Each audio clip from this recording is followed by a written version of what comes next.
mother who would be told, give me your child. Okay, give me your child, your baby. And we're going to separate you. And we're not just going to put you into a, club coach car, right, where there's buffet service. We're going to stuff you like a sardine into a train. And early on, they really didn't know. They thought that they were being taken out of war zones to be taken care of. And then it didn't take long before the word got out because people started to escape. Some great stories about it. And they started to realize, hey, they're actually taking you there and they're doing some really sick things. But I'm thinking to myself, because I asked the guy, the very, very astute historian that was walking myself and a couple others through him, I'm asking him, so tell me, what were the rules for the guards? Because there wasn't many guards, but there were thousands of people. Maybe they're members of your congregation. Maybe it's you. That just said, okay, here's my child, and get on the train. Talk about being in the valley of the shadow of death. Wow. Okay.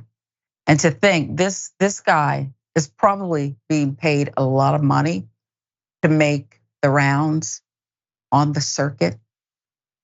It's incredible. While recalling a visit to a Polish train station that had been used to transport Jewish victims. You can barely get through this stuff. Who do you think you are? There's Flynn. He made these remarks at the Protect Our Children, Preserve Our Future rally at Grace Christian Church in Michigan. That's important to faith. Flynn is currently in his third year of touring a Christian nationalist roadshow around the country. Flynn has been criticized by Jewish groups in the past for calling for one religion in the United States, retweeting an anti-Semitic message in 2016, blaming Jews for hacking the Republican National Committee's emails. Flynn stated at the time that he had shared the tweet in error, the messenger with the reporting there. I guess it could happen. I've never shared an anti-Semitic tweet in error. I fought with people on social media, but I don't believe I've ever done that. And this is someone who just so happens to be speaking to it now in this stage presentation. Flynn's latest comments echo previous remarks he'd made in which he compared Republicans to Jews being marched to their deaths by Nazis, saying, Historians, they're critical of suggestions Jews did not fight back enough with the Auschwitz Museum, sharing a statement in response to Flynn's comments in which it was pointed out that acts of resistance did occur, and calling their actions willing ignores the psychological manipulation and fear they endured. Favorable conditions for Jewish resistance were almost non-existent due to the overwhelming force, brutality of the German occupation. The sheer power combined with deception and fear made effective resistance extremely challenging, the statement said. It kind of bothers me that they are bothering to push back against this fool. It really does, A.B. When Kanye said that the slaves were basically stupid, okay? There's more of you, rise up, blah. First of all, he ignores history and things that did go down, but it's just so ignorant. These are the same people who believe when you have on a short skirt or tight pants, well, things happen like sexual assault. Am I wrong? I understand that you have to counter this ignorance, this anti-Semitic behavior, this bigotry. But sometimes the element is so damn low. I don't want to stoop that low and give you a lesson, your comeuppance. I just don't want to. Am I wrong? I think at this point, I don't want to say you're wrong. I understand your sentiment, but like, what else do we do, right? Yeah. Because it's just getting out of control.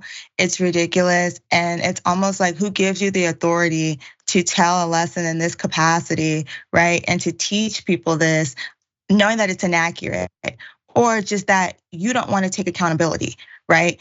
I think that is the sad part, is that these are people who are put in positions of power to share their word and giving large platforms to share this type of ignorant, just rhetoric. I don't even know what to call it. I don't have a name for it at this point. It's distasteful. And it just goes to show like the type of people that this is, but it also goes to show that there are more people who agree with this type of energy, right? Which is why it is allowed, which is why he is possibly paid a lot of money to go ahead and spread this rhetoric, right? But it needs to stop. And sometimes you can't always go high, because you'd be too high, you might miss your target. Sometimes you gotta go low, so you just get done what you need to get done and keep it pushing. I can get low with it, trust, okay? And a lot of people are gonna have to do it. How low can you get? Okay, all right. The other part of it is, because you just said something there about teaching people. Not everybody has the same experience, and I have always thought there's no ignorant question. But I sometimes put the onus back on those who are seated there and wanna just sit blindly, take wholesale, just drink it up, swallow it whole. Debate is good. So are questioning things. It's okay to listen and then question. That doesn't smell right.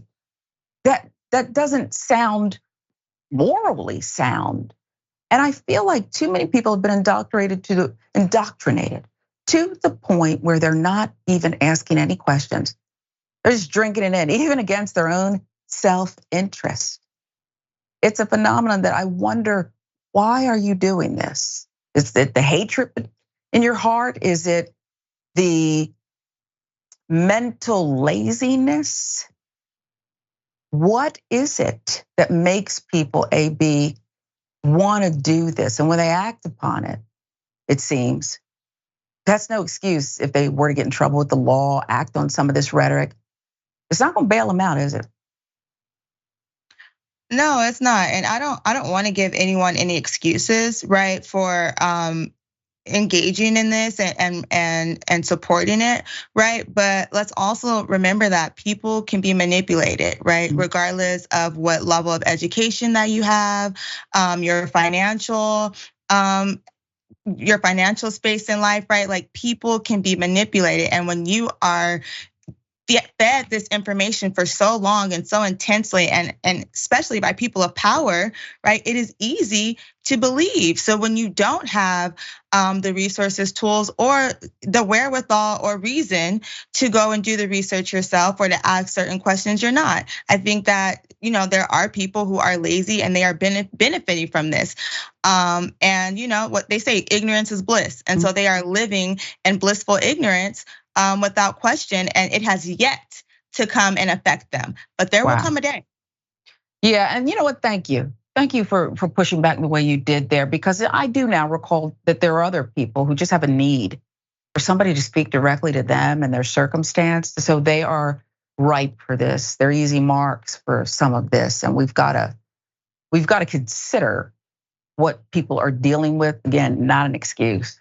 Okay, push back, ask questions. If it's real, if it's authentic, they'll want that pushback. They'll want that debate. They'll be able to truly convince you.